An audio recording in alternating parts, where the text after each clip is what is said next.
Hi. In the series of banking knowledge, we will be seeing today crossing. What is crossing?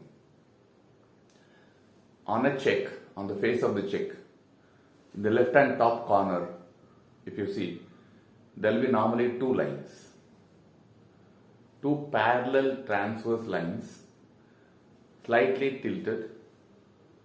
It is appearing in the left hand top corner of a check.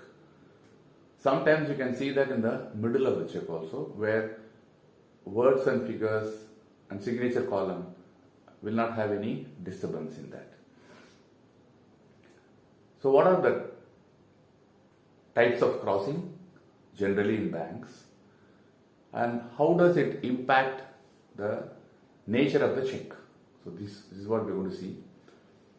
So there are two types of crossing which you will be coming across. One is called general crossing, the other one is called special crossing. It's a very simple term, not a big terminology. This is defined in section 123, section 124 and section 126 of Negotiable Instrument Act 1881.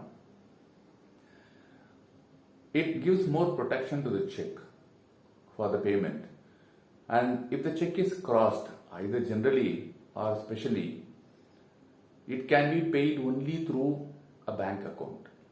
So across the counter, cash cannot be paid on a crossed instrument. Now what are the things that constitute? So there are two types of crossing that we will be seeing. One is general crossing, the other one is special crossing. General crossing is nothing but as mentioned here, general crossing and special crossing. So there are two parallel transverse lines. If it is drawn, that itself will constitute general crossing. As I informed you, once the check is crossed, it can be paid only through a bank account. It cannot be encashed across the counter for cash payment. So there can be just two lines, or there can also be words like within these two lines and co, then account payee only, then inside not negotiable. So these are the normal words you will see on a check. So these are all called general crossing. So what is special crossing? If name of the bank appears on it, that is considered as a special crossing. Any name of the bank. It can be within two lines or without two lines. Say for example, I am mentioning just Axis Bank without lines. This is special crossing and crossed specially to Axis Bank. Or within two lines and then comes like this. This can also be called a special crossing. What is not special crossing is, this will not be considered as special crossing. There should be two lines. It can be without two lines. It can be just two lines and the name of the bank. With single line below that, if the bank name is considered, this is not considered as special crossing. This is special crossing, this is special crossing. These are all general crossing. Whatever is on general crossing, whatever is written inside is redundant, immaterial. It is crossed to it can be encashed through the account only. And one significance of not negotiability. Supposing I am giving a check to say Ramesh, and I am writing not negotiable and then giving it to Ramesh, and then Ramesh gives that check to say Suresh. Under not negotiable, supposing my title is wrong, in case my title is not good, title meaning the original holding of this check is not good. I am giving it to Ramesh, Ramesh then gives it to Suresh. Under this check, he will not get a better title, but he can also endorse and then make the payment. So endorsement I will touch later. But in this, not negotiability is the title will not have any better title he cannot give in case my title is not good. So that is the main understanding between not negotiability. In case you have any doubt on that, you can ask me in description. I will explain you in detail. So this is general crossing and this is special crossing. It's very simple, terminologies, easy to understand also. This is, as I told earlier, this is explained in section 123 and section 124 and also in section 126 of Negotiable Instrument Act. Then there are a few questions I thought I can ask you based on the understanding. Who can cross this check? Anybody, either the drawer can do, drawer is one who signs this check, the payee also can do, or the holder of the check also can cross the check. So crossing can be done by anybody. But who can remove the crossing? Only the account holder, who is the drawer of the check, can remove the crossing. So account payee crossing, once it is crossed, it should be paid only to the bank. So only through the bank. So banker cannot pay the check across the counter. So this is one of the critical point which you should keep in mind. What is called double crossing? So there is one more terminology which is called double crossing. We have seen general crossing, special crossing and double crossing.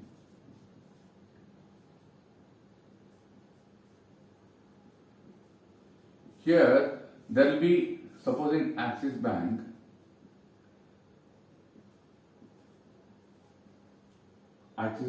then to say Punjab National Bank, agent for collection.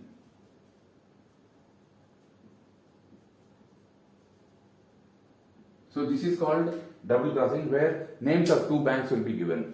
So you will be handing over the check to Axis Bank. Axis Bank will collect through Punjab National Bank wherever this Axis Bank in case doesn't have the branch. So this is crossed to Punjab National. So Punjab National Bank will get the collection and pass it on to Axis Bank, and then it will come to the beneficiary of the account. So this is called double crossing. This is very rare because nowadays all banks are having anywhere banking check, and the special crossing is taking care of that. So let us go to the question answer session on this. The paying banker who makes cash payment of a cross check to the counter. So the question is, the paying banker who makes cash payment of a cross check across the counter shall be liable for the loss in case these kind of checks come without noticing. The bank has paid, paid across the counter the cash. So then bank is liable for whom? To the true owner of the check. So in this case, the beneficiary. A check with not negotiable crossing, if it is coming, so what does it mean? Not negotiable can be negotiated. Understand this point. It can be negotiated, but only thing, the holder of the check, whoever is bringing that check, will not have title better than that of the person from whom he took it. So in case that title is bad, he cannot give a better title to that. So this is exactly what not negotiable crossing is. So who can cancel a crossing on a check? This we have already discussed. The cancellation can be done by only the drawer of the check, that is account holder. So as I told you, there are 4 things given which is not considered as crossing. So one is this, one is this, one is this, and then this. So as I told you, this is the option. One single line and the name of the bank cannot be considered as crossing of the check. The last question, which is not possible for the payee of a check? Option, to convert a bearer check into order check. So bearer to order, which we have seen in the previous video, I'll give the link of that in the description. Bearer to order check, whether that one. To convert an open check into a cross check. Open meaning a check which doesn't having any crossing has been crossed by this. Who can do that? Like, whether the payee, beneficiary can do, whether beneficiary can convert general crossing to special crossing. The last option, to make a specially crossed check to a generally crossed check. Like specially crossed is this, can he make this into this? That is the option that he cannot do that. The last one, that is the payee of the check cannot make specially crossed check into a generally crossed check. So these are the 5 questions I thought I will share with you based on the understanding of this. So more videos on banking we will see later. Any questions you have on any of these, please put it in the description. I will reply to you. Thank you very much for patiently watching. Bye.